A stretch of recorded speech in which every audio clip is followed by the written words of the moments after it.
We provide you the platform to turn your dreams into reality. Give wings to your aspirations with KR Mangalam University. इस वक्त पूरी दुनिया की निगाहें उस डील पर टिकी हुई हैं जो कि ईरान और अमेरिका के बीच हुई और अब फिर परमाणु संवर्धन यानी कि यूरेनियम इंक्रीजमेंट की प्रक्रिया को लेकर बातचीत चल रही है। दरअसल ईरान के सर्वोच्च नेता अयातुल्लाह अली खामनेई ने अमेरिका के उस आग्रह को बेतुका और अत्यधिक बता दिया जिसमें अमेरिका चाहता है कि ईरान यूरेनियम संवर्धन यानी कि यूरेनियम एनरिचमेंट की प्रक्रिया पूरी तरीके से बंद कर दे।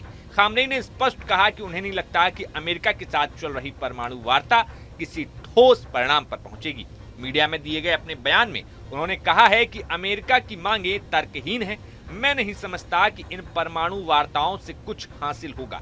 खामनेई ने तो यहाँ तक कह दिया कि अमेरिका को बातचीत में नॉनसेंस यानी कि बकवास मांगे नहीं करनी चाहिए। गौरतलब है कि ईरान ने 2015 में अमेरिका, ब्रिटेन, रूस, चीन, फ्रांस और जर्मनी के साथ एक परमाणु समझौता यानी कि joint comprehensive plan for action यानी कि JCPOA किया था। इस समझौते के तहत ईरान ने अपने यूरेनियम संवर्धन को सीमित करने और अंतर्राष्ट्रीय निरीक्षण की अनुमति देने के बदले में अमेरिका सहित अन्य देशों से आर्थिक प्रतिबंध हटवाए थे, लेकिन डोनाल्ड ट्रंप ने 2018 में अमेरिका को इस समझौते से बाहर निकाल लिया और ईरान पर फिर से कड़े प्रतिबंध लगा दिए थे। इसके जवाब में ईरान ने धीरे धीरे समझौतों की शर्तों को तोड़ते हुए यूरेनियम का जो संवर्धन था उसको बढ़ा दिया।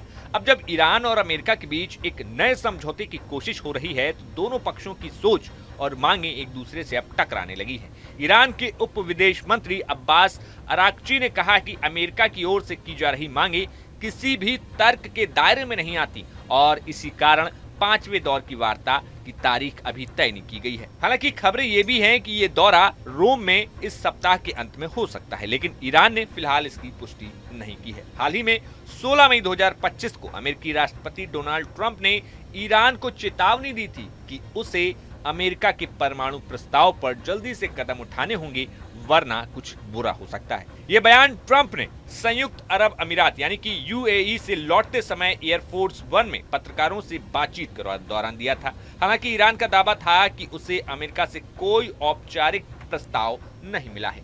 वहीं अमेरिका का कहना है कि यदि ईरान घरेलू स्तर पर यूरेनियम संवर्धन जारी रखता है तो वह परमाणु हथियार बनाने की क्षमता हासिल कर सकता है, लेकिन ईरान बार बार कहता है कि उसका परमाणु कार्यक्रम पूरी तरह शांतिपूर्ण उद्देश्यों के लिए है। राजनीतिक दबाव और अंदरूनी मतभेद ईरान में भी कई कट्टरपंथी गुट हैं जो समझौते के पक्ष में नहीं हैं। वहीं अमेरिका में ट्रंप समर्थक और रिपब्लिकन पार्टी इसे ईरान को फायदा पहुंचाने वाला समझौता बता रहे हैं। इस बीच ईरान की ओर से ये भी चिंता जताई गई है कि अगर अमेरिका ईरान को भरोसा नहीं दे सकता कि भविष्य में कोई नया राष्ट्रपति फिर से समझौता नहीं तोड़ेगा तो ऐसे में वार्ता का कोई स्थायी लाभ नहीं हो पाएगा। फिलहाल ईरान और अमेरिका के बीच परमाणु समझौते को लेकर एक बार फिर तनाव गहरा पैदा हो गया है। दोनों पक्षों की सोच और राजनीतिक मंशा के भारी अंतर हैं।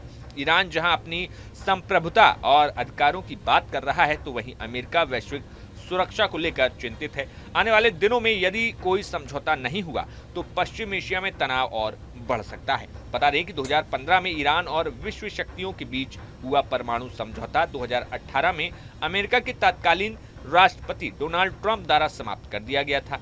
इसके बाद से दोनों देशों के बीच तनाव बना हुआ है। 2025 में राष्ट्रपति पद पर पुनः आसीन होने के बाद ट्रंप प्रशासन ने ईरान के साथ नए परमाणु समझौते की दिशा में वार्ता शुरू की है। फिलहाल देखना होगा कि दोनों देश का बीच का ये तनाव आखिर कब जाकर शांत होता है और क्या इस रस्साकशी में क्या हम एक नई परमाणु जंग दुनिया में देखेंगे।